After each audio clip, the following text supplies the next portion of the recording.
Le genre, un concept qui s'impose aujourd'hui à tous les secteurs d'activité, notamment aux institutions du secteur de la sécurité, car il est question de rôle et de rapports socialement construits entre les hommes et les femmes.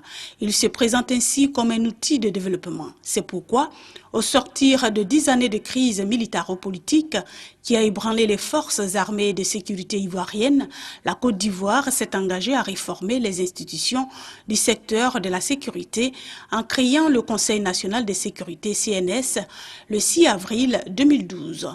Cette réforme envisage le développement dans les 5 prochaines années d'une politique énergique du genre dans les institutions du secteur de la sécurité basée sur la pleine participation des femmes. C'est tout l'intérêt de la mission ivoirienne d'études de 7 jours du 4 au 10 décembre 2012 effectuée au Sénégal. La délégation ivoirienne, composée de représentants de l'armée et de la gendarmerie nationale, de la direction de la promotion du genre et de l'égalité, du Centre pour le contrôle démocratique des forces armées de Genève, de l'ONUCI et de la Fondation Serenti, chargée de coordonner le voyage d'études, a pu se rendre compte de la longueur d'avance du Sénégal en matière de prise en compte du genre dans les institutions du secteur de la sécurité. La mise en œuvre d'une stratégie nationale définie par le gouvernement sénégalais suite à la révision de sa législation et de ses politiques et un décret présidentiel pris en 2006 autorisant le recrutement des femmes à la gendarmerie a permis d'intégrer pleinement les femmes au même titre que les hommes dans les forces armées sénégalaises. Les filles célibataires sans enfants âgées de 18 à 22 ans ayant accompli 2 années de service militaire ou pas, recrutées par voie de concours, affectées dans les différents bataillons, ont fini par convaincre les plus sceptiques grâce à leurs compétences et leur rigueur au travail. Au départ, peut-être il y avait des gens qui peut-être voyaient mal les filles dans l'armée, mais maintenant tout va bien, on s'intègre, on est comme une famille. Ils nous prennent comme leur sœur ou bien leur grande sœur, on n'a pas de problème avec eux, pas de problème particulier. Actuellement, j'ai 15 hommes à ma disposition. Je suis gradé de contact d'un CAT1. Je forme des élèves caporaux. Ils sont au nombre de 15. En même temps, ça ne m'empêche pas d'effectuer mes missions. On part en mission, on revient, on n'a pas de problème. Tout se passe bien. Ils ne nous regardent pas en tant que fille d'abord. Ils nous regardent en tant que gradé d'abord. Après, la fille vient après. Dans les écoles de formation de gendarmes et de militaires visitées à Kaolack et Fatick, situées à plus de 200 km de Dakar, elles subissent les mêmes épreuves physiques que les hommes. Mieux, elles font preuve de plus de courage.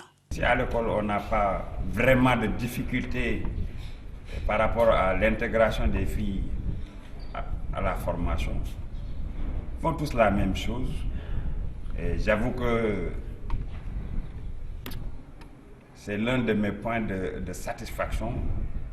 Les filles ont tenu comme les hommes. 5 ans après la mise en œuvre du processus d'intégration du genre dans l'armée sénégalaise, à savoir depuis 2008, le bilan à mi-parcours est rassurant, outre quelques difficultés d'ordre psychologique entraînant la réticence de certains hommes à l'égard des femmes militaires et le manque d'infrastructures adéquates pour l'hébergement des filles dans les camps et les écoles de formation militaire. Pour l'instant, je crois que c'est très positif. Mais il faut être prudent. Il faut être prudent dans la démarche pour ne pas commettre des erreurs. Elle représente 35% des nouvelles recrues de l'armée, composées de plus de 15 000 militaires et environ 11% de l'effectif de 8 000 gendarmes. En attendant de peaufiner les textes régissant la vie matrimoniale dans l'armée, il est interdit à ces jeunes filles de se marier avant 5 ans dès leur entrée dans l'armée. Indépendamment de la prise en compte du genre, l'armée sénégalaise se veut structurée et moins dépendante de l'extérieur sur le plan technique, avec ses ateliers de rénovation et de montage de véhicules, d'armes lourdes et légères, de confection de tenues militaires et avec sa direction de la transmission et de l'informatique. Une visite enrichissante et pleine d'enseignements ayant permis à la délégation ivoirienne de rencontrer la quasi-totalité des officiers supérieurs de l'armée sénégalaise, avec à leur tête le ministre.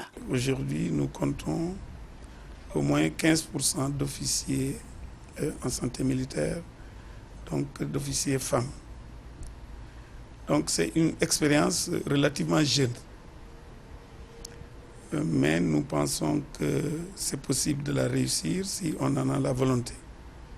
Et je vous le disais tantôt, je suis persuadé, j'ai même l'intuition que la Côte d'Ivoire réussira l'intégration des femmes dans les forces armées. Satisfait du modèle sénégalais, il pourrait inspirer la Côte d'Ivoire. C'est une évolution, personne n'est pays échappé.